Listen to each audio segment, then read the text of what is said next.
Today's devotional comes from Genesis chapter 22, verse 2. He said, "Take your son, your only son Isaac, whom you love, and go to the land of Moriah. Offer him there as a burnt offering on one of the mountains of which I shall tell you." God makes an interesting comment here when he said, "Take your son, your only son Isaac, whom you love." Now wait, did the Lord forget something? Did he forget about Ishmael, who was born 14 years before Isaac? How should we understand this statement? Well, we need to begin by going back to when God called Abram out of Ur of the Chaldees. That's found in Genesis chapter 12, where we read that God made a promise to Abram. He said, "Now the Lord said to Abram, go from your country and from your kindred and your father's house to the land that I will show you, and I will make you a great nation, and I will bless you and make your name great so that you will be a blessing.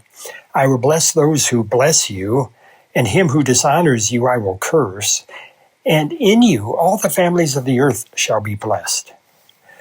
God promised Abram he would make him a great nation. Now, to make him a great nation, it had to begin with a son. Yet years passed and Sarah remained barren. There came a point when Sarah became impatient and took things into her own hands. Sarah gave her servant Hagar to Abram to bear a child in her place. And so Ishmael was born. But that was not God's plan. Ishmael was not the son of the promise. The Apostle Paul addresses this issue in his letter to the church in Galatia. He writes, "For it is written that Abraham had two sons, one by a slave woman and one by a free woman. But the son of the slave was born according to the flesh, while the son of the free woman was born through promise." When God promised Abraham that he would be the father of many nations, God chose to fulfill the promise through Isaac, not Ishmael. God emphasized this when, after saying, "your son," he said further, "your only son." Isaac was Abraham's son according to promise, hence in God's eyes, his only son. The consequences of Abraham and Sarah's impatience were monumental and are still felt today.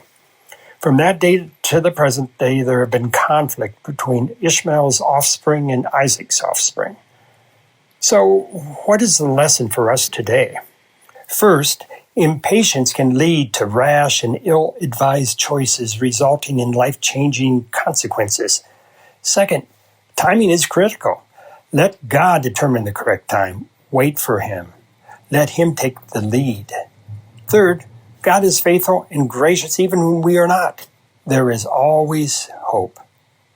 Peter said that God is not slow about his promises, as some count slowness. Remember that and have a nice day.